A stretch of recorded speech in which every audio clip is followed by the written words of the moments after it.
All right, so here we're going to go through a couple of drills and tips for close defenders or anybody covering the ball behind the cage, below GLE, and how to navigate the cage and maintain great footwork and posture as Dodgers try to turn the corner above goal line extended for shots.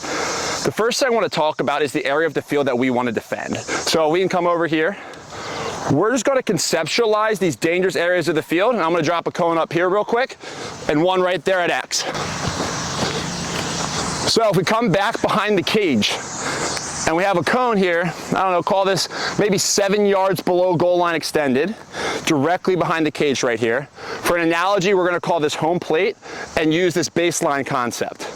To the right of me, at about, 7 yards wide of GLE and 7 yards above is going to be first base. To the left, same distance, is going to be third base. On a women's field with an 8-meter arc, the points of these arcs actually make great landmarks for us to use for these baselines.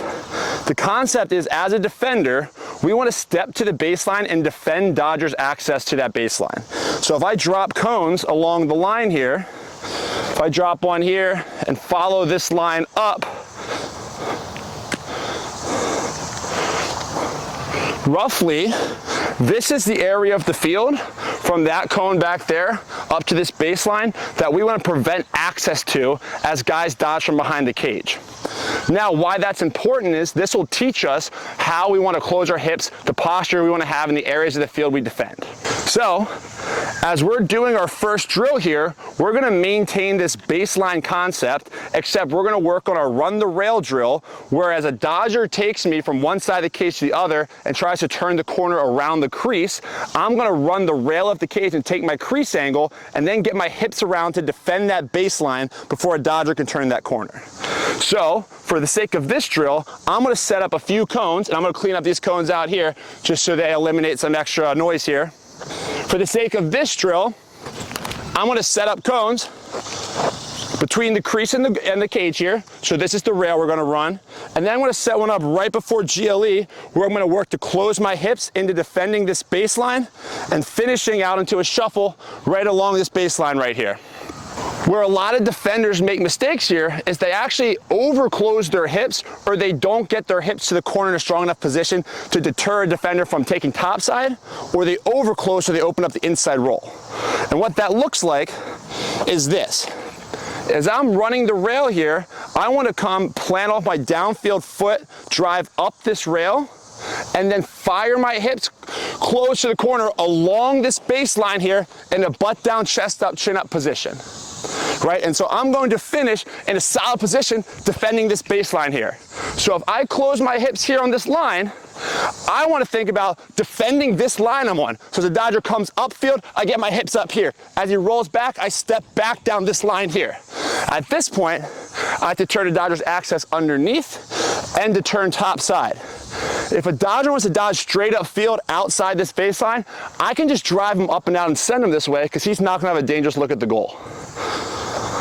Where a lot of guys make mistakes is they think too hard about one, closing your hips all the way to the end line to take away topside too hard. So that looks like coming around here and guys want to fully close toes to end line and they finish out here now. Or they might even finish on the baseline, but now my hips route into the corner or to the end line, which now opens up access to this baseline again. And if a Dodger gets access to this baseline, he can drive underneath me and get a shot. So rather than fully close our hips, boom, all the way around, I always want to think about keeping my left foot above the Dodger here, my chin above the Dodger, and my hips towards that back corner. The opposite looks like if I don't get my hips around enough, where I come here and I continue to try to defend with my hips facing upfield. If that Dodger tries to turn the corner, now I have no body and presence behind me to be physical and drive him out. If I'm running this way and that guy turns topside, I'm likely going to follow him into the baseline and he's going to get a step on me. So a couple drills we can do to rep this over and over again, especially if we don't have a partner. We're going to start back here, act like we're trailing a Dodger to X, boom, plant, drive up, flip hips, boom, shuffle back down the baseline right there. As I get my hips up here and close and I get settled, I want to make sure my first step with my right foot is driving back down this baseline and not stepping at a Dodger here. So we really want to work that baseline concept. Now we got this baseline concept, we want to think about ways to rep it. And honestly, you just want to get creative about the types of dodges you would cover behind the cage, but just make sure we're finishing our reps with the concepts we just talked about of running our rail through our crease angle, firing our hips around towards the corner, not the end line, and in a good controlled posture, we can shuffle back down to take away the inside roll. For the first one, we're going to go from the back corner. And we want to rep in space, good defensive footwork, but being able to execute this footwork around the cage, not just from a stationary position here, but off of what we're imagining to be a dodge. So as a defender here, use your imagination to think of a different type of player you might cover, who might pull you from the corner here, where I'm breaking down on a guy, and I have to cover this dodge, but finish with my good footwork.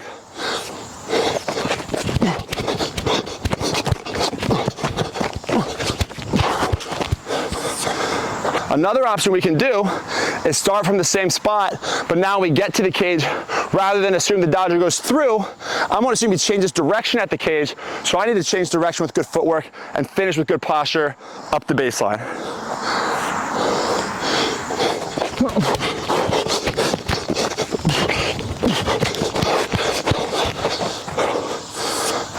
Another variation to rep as a defender is to do our run the rail footwork on one side of the cage, defend the inside roll, but then assume that dodger dodges back around the cage to the opposite side.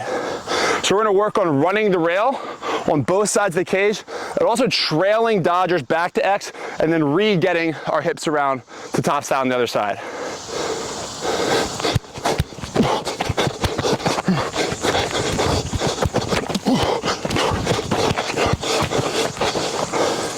All right, for our last drill here, a great way to continuously rep our footwork around goal line extended is this Bangles drill, where we're gonna have 4 markers set up. Here we're using cones. You can also have D guys take their gloves off and use those as markers, because we don't need a glove or stick for this drill.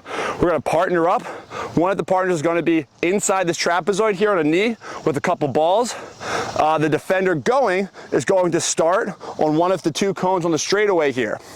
What we're gonna do is we're gonna sprint the straightaway, and we're going to fire our hips into a shuffle up this angle here, catch the ball, shuffle back, sprint again. Coach is going to toss the ball, I'm shuffling, boom, I work to catch the ball, shuffle back, sprint. We're going to do this continuously for around 20 seconds or so. This is more of a conditioning drill to rep that run the rail footwork. So right here, I'm running, I'm flipping shuffle, I'm catching, flipping back, I'm defending the inside roll. Couple keys here. Don't stop and wait for the ball. We don't want to see this ball being caught, stopping, throwing it back. I want to work my hardest to get there with speed, get to the ball, catch it, and toss it back without stopping my feet. That's going to rely on your partner here giving you a good toss to work for it. Ready, set, go.